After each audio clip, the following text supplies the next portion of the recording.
I just want to do them. Just do it. It does. I was waiting for your backing vocals. I don't do oohs and ahs. Okay. I'm a solo. Okay, well, let's bring it back to what you do. Happy Throwback Thursday, Mzansi. You are watching the home of trendsetters. This is Trending SA right here on SABC3. Helping me with the business of tonight is the talented Mo Flava here on my right, keeping us company throughout the week. And we're going to be doing this again next week. Nice. As it turns out. Well, thanks for gracing us with your presence. And of course, far left there on the table is Maake, who doesn't do oohs and ahs. Hold on. The talented more flavor and the chopped liver Maake. No. The amazing, phenomenal, Thank you. handsome Maake. You are far too kind. It's the truth, but you are kind. Well, there we go. This week, we opened up the conversation around toxic masculinity, right? As we delved into the behavioral patterns such as patriarchy and misogyny, which fuels this violent phenomenon in men and far too often in our society as well. Sorry. I can't go over it. And tonight we wrap up the discussion and we take an in-depth look into the psyche of the perpetrator and ultimately ask the most important question on whether abusers can change. It is such an important conversation to have in our context as South Africa. And to help us better understand this topic, we are joined by the internationally renowned thespian, producer, theatre maker, Sello Maake Ka-Ncube. I mean, for more than 2 decades, Sello has been vocal about confronting his abusive and destructive behavior. And, of course, the role that women play in the scourge of GBV in the country. And, of course, as a reformed GBV perpetrator, Sello is also here to give us a bit of insight into the mind of the abuser, which is so important. And, of course, what societal factors contribute to the violent behavior, and whether or not perpetrators can actually change, which is another very, very hot topic. Welcome to Trending SA. Good to have you on. Thank you, gentlemen. Thanks for joining and us today. Lady, we leave the best My for last. my mom is so excited that I'm sitting next to Archie Moroka. That's all she's The legendary. I mean, we all miss that. I mean, let's be honest here. Yeah. I'm of the view that you don't just wake up and decide to be an abuser, that something happens, that there's some sort of makeup. I don't know what it is. Take us through that. What is it that happens, and how did it start off, where you find yourself on this journey of darkness? I think one thing that we got to realize is that to be what ends up being termed an abuser has to do with the execution of violence. You know what I mean? And the thing is, you grow up in an environment that is violent. You grow up, I always, recount this incident that when I was maybe probably 10 years or 11 years old, walking down the street, they send you to go buy bread. And there was something lovely with during our time. Bread was not put in plastics. They will give you a little strip of paper, and then you hold the loaf brown or the loaf white. One thing that when you've got the loaf white, you used to carry it like that, to show everybody that, the car is secrecy. But when you've got brown, you hold it down. But then, you're walking back home, you walk around the corner, and then around the corner, there's a young, teenage couple. And as you're passing there, you just hear, pa! So that's the environment you grow up in. And what happens in your mind in that moment? What do you think is going on when you see that? Look, I mean, you just know that it has happened. Yeah. Sure. But the other thing is that when you grow up again in the township, you grow up like settling issues, settling matters. You settle them violently. You fight over things. So here's another thing. And the one thing that a person finds themselves in a situation where they are violent, it has to do with the fact that you deal with conflict through violence. So let's talk about then the very first time you yourself became physical with a partner, with the woman, right? And you set it up very interestingly because we reference the same thing. Yeah. Two young lovers, we all know the situation of a girl with her arm behind her back being twisted, and I suppose that's supposedly the language of romance or settling matters in an intimate relationship. Take us to the moment where you first got physical, and did you understand it as abuse in that moment? Was it calculated? It was never calculated, and it is. I don't think it is ever calculated that much because, like I say, you grow up knowing that somehow when you have to deal with something, if you're not getting either, maybe you're not getting your way or you're not getting your point across, the only way is that I'm you know, that's the limbo. You know, it has drawn the battlefield. So it came out of a conflict. And you know, one thing that I always recount, you know, when I talk to men, you know, because also it's a very difficult subject for men to actually talk about. And I would say that when you did it the first time, didn't you feel a certain kind of fright? And the truth of the matter is that, yes, you did. You know, and but here's another thing, and that just has to show something about human behavior. The very first time you do something, you steal sugar, you kiss for the first time, you have sex for the first time, you have what? Uvalo. You know what I mean? And then, but there's going to be a thing that you actually get used to doing it. You get used to stealing sugar. You get used to, you know, doing that, you know. But the thing was, for me, I think that was fortunate, was that there was a moment when it happened and I said to myself, but Sello, why do you do this? And we always have a conscience. And I think for me, my conscience basically took over everything because I kept on interrogating that. And Mina, I want to just take it back. When you were growing up, what was your perception of women and how they should be treated? Men, you know, actually there's a lovely story. One of my teachers in high school, he used to say, you know, you boys of today, you don't know how to handle girls. You know, you know what I mean? Because the thing is that when you go and you start talking to these poor girls, you start, you know, you're holding their hands, caressing their hands, and poor things before they even know what they has until they've agreed to your proposal. Now, when we were growing up, this is what he says. I would be talking to a lady, and as I'm talking to her, then I'll start moving backward, and she will be following me, listening to the sweet words that came out of my mouth. And now that in itself, it shows you that, you know, there is an element of having to deal with care when you deal with women. You know what I mean? And also even the whole prospect of Ukshela. You know what I mean? It had to do with the ability to articulate your, I mean, words, and I mean, ushabona ngesizulu kekela keke zonke indaba zankekela ikintombi yaqomnyamazana zalabantu zebantwini. You know what I mean? It had to do with an ability to articulate yourself and put your case on the table. We've got to accept the fact that getting into the love relationship is a very contested area. You know what I mean? Because the thing is, here you're dealing with some young man who grows up to be a man or to be a young man.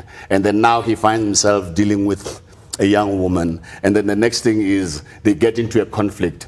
What other way does he know to deal with conflict? And I suppose it's so important in that instance to have more conversations about that issue of conflict resolution. And also the issue of dominance. I mean, was there ever a time for you where it was about that, about dominating, you know, and power over a woman? I mean, it was never, bro. Actually, you know, when I grew up as a young man, I used to have a friend, and he used to say, when I'm young, you know, I grew up in a TV. No, young. You know, you know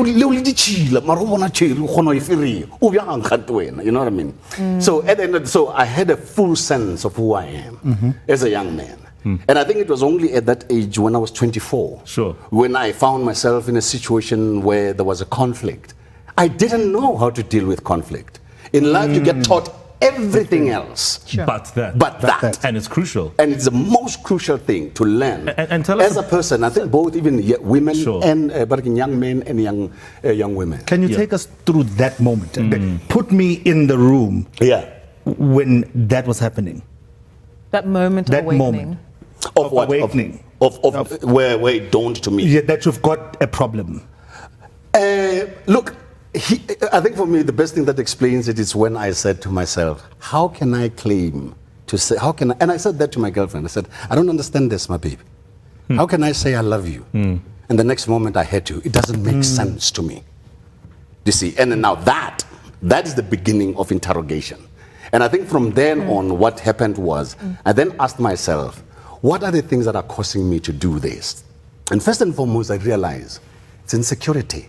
Sure. And insecurity is a very intrinsic element or character trait in men, generally. Yeah. You know what I mean? You look at it even in animals, it is there. It was insecurity. And insecurity goes with what? Jealousy. You know what I mean? And then comes the thing of I stammer. A lot of people don't realize it, but I do stammer. And you can imagine that when you are a stammerer, and then the next thing you get agitated. It gets And then that's the end of it. And then that's the end of it. Sure. So, in dealing with that, after discovering that I've got a stammer, then I made sure that when I'm in a situation and I realize what I'm going, what was beautiful that she used to live on a taxi route, and I would point the taxi, get into taxi and go. And I actually practiced time out in 1984 when it was not even fashionable to do that. Yeah. We're going to continue this conversation because, I mean, there's so many things that we want to talk about with you, and we love the fact that you are open about it. And these are very important conversations and some important themes that we have touched on here tonight. We're going to continue our conversation with Sello, Maake, Ka-Ncube as we ask more questions around the issue of abuse and whether perhaps a perpetrator can actually change. We'll see you after the break.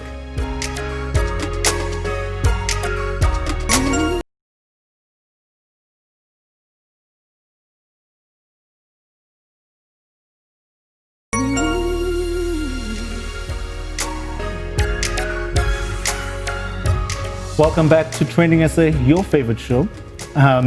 Join the conversation with the hashtag Sello takes over TSA on all our social media platforms. And of course, we asked you to comment and tell us what you think. We put out a question out there that said, can a perpetrator change? And Junior Mangweni said, it depends on the perpetrator, if they are ready to change or not. No amount of rehabilitation can help them unless they feel ready and they start checking themselves in for help. Same applies to victim.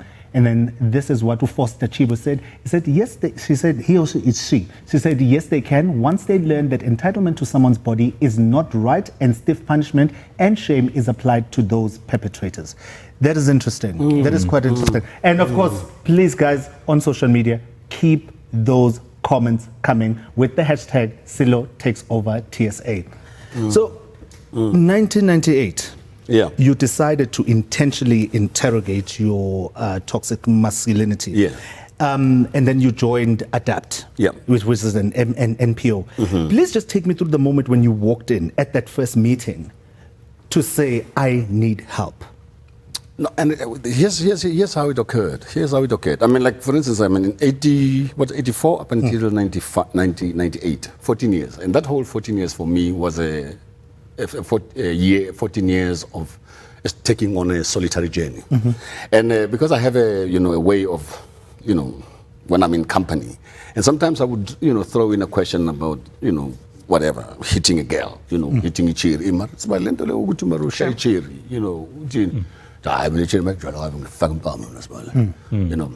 But you realize, that is and we got to realize that there is just a way that we are raised in the township or in our life. Yeah, in the township basically, because I didn't grow up in rural areas. And you grow up that everything shy as well. That's it. We don't know how to debate. I remember even one time there was a journalist, Sam Maake, and Sam Maake was describing why the students were throwing stones. And he actually described the situation in the classroom, which the situation in the classroom was not such that students or pupils were airing their views. So the only time we speak, we do something violent, Look at protest. We have, service delivery. You know what I mean? Service delivery process, that's what we do. And we've got to look at that. There is an element about the human condition that we've got to start interrogating, It seems to me that what you've touched on is a lot of posturing as well for people out there who are watching how you're behaving. And on this journey to rehabilitating yourself, there's a Right. lot of inside work, interior work that needs to happen. And I'm keen to find out what kind of work that you undertook once you decided I need to rehabilitate myself and how I behave. Look, I mean, for me, the rehabilitation started in 1985, in 1984. And like I say, it was a solitary journey and not even having people that you can even discuss with.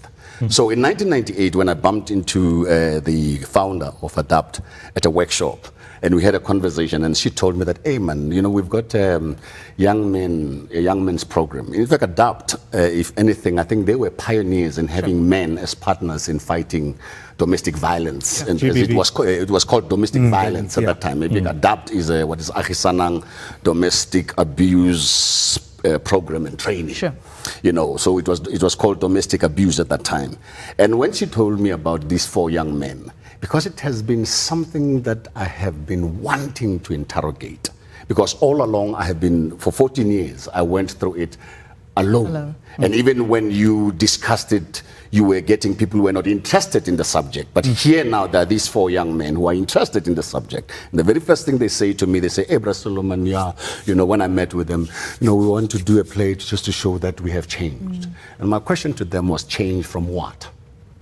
And then the conversation started. And then we started talking about where we come from. And I tell you, that rehearsal room that day, the tears that flowed in that room, bro, it was a little Nile. Or just scary theory because we were in Alexander, When you've reconciled yourself with your behavior, Yeah. the fact that you want to change and confronted the person you've been, how does that then change your interaction with women going forward? And is there a Oh, it need changes to it, make yeah. amends? Did you make amends? Oh, I did. I did much later. But one thing that it did, it just changed, and because then I began to judge myself judge my actions against what you're doing. You know what I mean? Because another thing that actually makes, and that's why I say, relationship, immediate partner violence is a very sophisticated space. And I think sometimes what we don't do, we don't want to engage in what happens in that space. But one of the things that I would do, then I realize, when we're actually in a conflict, I'm watching my actions. And the one thing that I realized was I would control my actions. And if you can't control your actions, I would say, well, I hear you. I hear you. And there are times, like I'm in township lingua, and I remember, when I would get into a situation where the person, basically, we are actually in a conflict, and there's a way that, as it happens, you just feel almost like you are going to be triggered into doing that. Sure, because You know what just to jump in there, have you Yeah. ever found yourself in a situation that potentially triggered your old self? And how did you handle that? How do you deal with that? How do you restrain yourself? In the beginning, like I say, I remember in the early days, between, like, I would say 84 and 94, I would say, yes, when for that, Sure, okay. actually, I mean, I'm out. You know what I mean? And I think that is another thing that I think a lot of guys don't know how to take that decision. You always feel that if you are in a relationship, you're supposed to stay there and take charge. You know what I mean? And another thing is that because you are raised in such a way that you should take charge. All right. We're going to leave it right there for now. We're going to head on over to an ad break. And of course, that hashtag is on 3. Hit us up on social media. And of course, it's Sello Takes Over TSA. Stay with us. We'll be back shortly.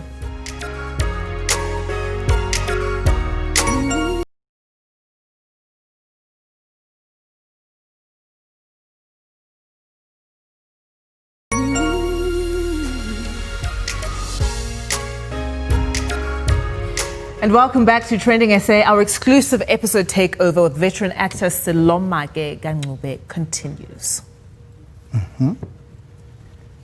So, I mean, we have to get into this one as well because you have 5 children with 5 different women. Yeah.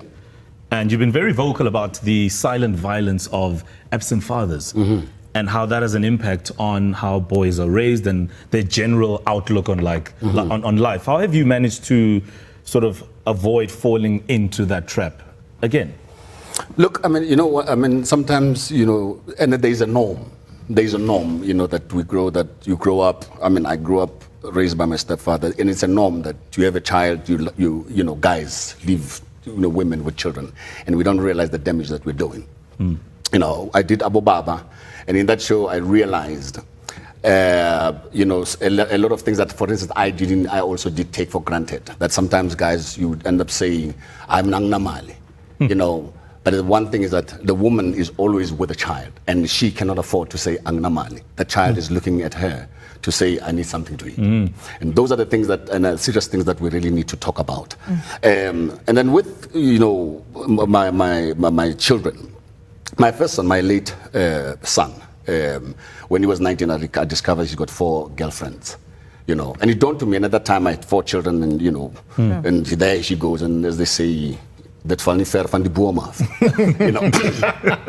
But I addressed it with him. And that's such an important thing. I addressed it with him, and I think for me that was when I began to have serious conversations. Now even the brothers now, we are dealing with those things, and I make them realize that guys, what has happened to you, you shouldn't repeat it. I thought I could just have children and look after them. But look after them being financially. Exactly, and just being present. It takes more than that. And I think if you're going to claim that you're a man and you want to take responsibility for whatever you're doing, actually, you got to realize that making a baby, and that here's one thing, we take that making a baby is about, or marriage is about putting on the ring and shata. Bro, the moment the sperm and the egg meet, that's when marriage happens. Because only death will do you part. And I think if ever we're going to educate boy children and female children, that when you go into that space, you're actually going into a very sacred space, and that is the space of creation. Yeah. Think about that. So, Sello, we posed the question on our social media, and we asked essentially whether they believed, and whether you at home, or whether perpetrators can change. But there's a question for you specifically, and it goes like this. How would Sello suggest that organizations, the media, and anyone else who's interested take the conversation surrounding GBV to the spaces such as conversations that really need to happen in spaces like community halls, in rural areas, churches, etc.? Look, I mean, at the moment we actually don't need even to go into rural areas, because we've got whatever, the social media space, and I think we've got to have genuine conversations. And I think my problem at the moment is that, I revived Coming after 1998 in 2018. That is 20 years later. And for that, it's funny how it's still relevant. And that's a problem. For me, that is a problem. And I think it just shows that even for the past 20 years, there hasn't been really genuine conversations. And we got to address those conversations genuinely and basically own up. You know what I mean? Because it takes two to tango. In a relationship, one thing that I do also say is that you wouldn't find a couple sitting and say, hey, Refilo, how are you, my baby? How are you, my love? You make me so happy, I want to kick you. It doesn't happen that way. Not at all. It doesn't happen that way. So, and it's all about how do we deal with conflict, especially in intimate partner violence. Sello, you are part of an organization. Quickly, in like 10 2 seconds. Act now, my buddies are on the road. They took a trip on Sunday to go to Heidelberg to raise awareness on gender-based violence, and they are walking to Durban. As we speak, they are heading towards Ladysmith. Ladysmith, watch out for them. Please give them support. Act Now is an organization that started on the 21st of June, with a spike of violence happening. But so that's why, please guys, give them support in KZN. Absolutely important for us to do that. Thank you so much, Dr. Sello, Maake, Ka-Ncube, for joining us. Very important conversations we're having here on Trending SA. And just like that, we have arrived to the end of the show. But tomorrow is another show. And guess what? We've got the fabulous Kanyam Kangisa joining us on the round table, and we'll be talking about so much. Also bringing in the renowned duo, Lemon and Herb. And of course, it's going to be a great one. Thank you so much for tuning in, and we'll check you out tomorrow. Good night.